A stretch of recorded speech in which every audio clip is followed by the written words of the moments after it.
For inspiration and recognition of science and technology, launched its 18th FIRST robotics competition recently with a kickoff of a new game called Lunacy. Students and mentors at Governor Simcoe, who are the defending world champions, waited patiently for the rules to be unveiled and the season to begin. Well, today's the first day of the 2009 build season for FRC. And what we learned today is we learned the game that we're going to be competing in a few weeks. We have 6 weeks to design and build a robot around this game to compete for points. And so today the game animation has come out, which is a summarization of the rules and what happens during a match, and we get all the detailed rules. And so we print off all of those rules, and then tomorrow we'll have a big brainstorming session with the team and start from there. Basically, the kids are in every day after school. They're here all day weekends. Sometimes there's a lot of late nights, especially towards the end of the 6 weeks when it becomes crunch time. And then after that, we ship our robot off and we start into the competitions. You had a very successful year last year. We did. Tell me about that. Last year, it was a very interesting year for us. We competed in 3 regional competitions and did extremely well in all those competitions, winning each one. We set a lot of great scores and we had a lot of records. And it wasn't just our performance on the field, it was our performance off the field as well. Like with the big award, it's for the Chairman's Award, and that is less about how your robot does and more about what your team does in its community and its partnerships with your sponsors and your school and what you do to spread the word of FIRST. And we won that award at the Waterloo Regional last year, so that was also a big success for us. And then from there we went to the championships where we took home the big trophy and won the championships.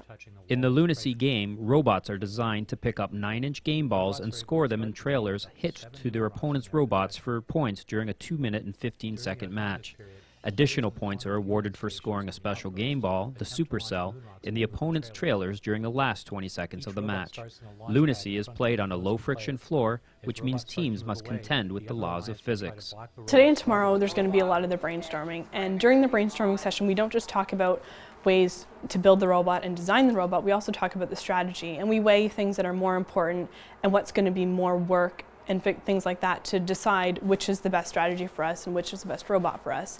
And then from there we'll start designing things, we'll start prototyping ideas, just rough things out of wood, and see what works and how things react.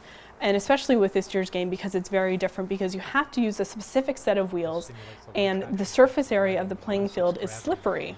So where in past years we've always had a very strong drive base and had that traction, now we're going to be sliding all around, so we're really going to have to change our strategy to work with this. And so from there we'll prototype, we'll start building, we'll test things, and we'll probably change things 5 or 6 times, because design is an iterative process, and that's one of the reasons we are so successful, because even if it works we keep trying to make it better and better until it's what we want.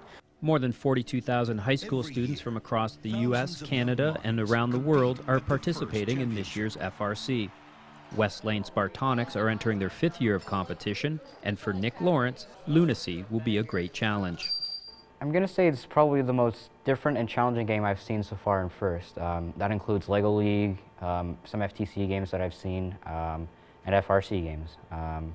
It's quite a change from last year. Last year's game was like NASCAR. This year's game is basically hovercrafts without hovercrafts, in my opinion. I think you're going to see a lot of heavy contact with the robots. So the robot's going to have to be really sturdy, really robust. All around, it's just going to be a crazy, fast action game. At today's kickoff, teams were shown the game field and received a kit of parts made up of motors, batteries, a control system, and a mix of automation components, but no instructions. Working with mentors, students have 6 weeks to design, build, program, and test their robots to meet the season's engineering challenge. The next 6 weeks are the sleepless weeks. It's every day, go hard. We have to design, build, and program this robot in 6 weeks, which is 42 days, and it doesn't seem like a lot of time. But you really need to get along, because you're there every day with your team, and you become family, so you become a really close-knit group. It's pretty hard to describe the challenges, because there's so many things, like there's lack of sleep, there's lack of time, and if you miss one night, like for example when I have to go to work, you can miss like an entire robot being built.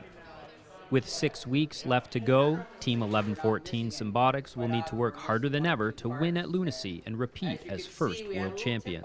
We have a lot of work to do, because this game is just, it's really thrown me for a bit of a spin. It's unlike anything we've ever experienced.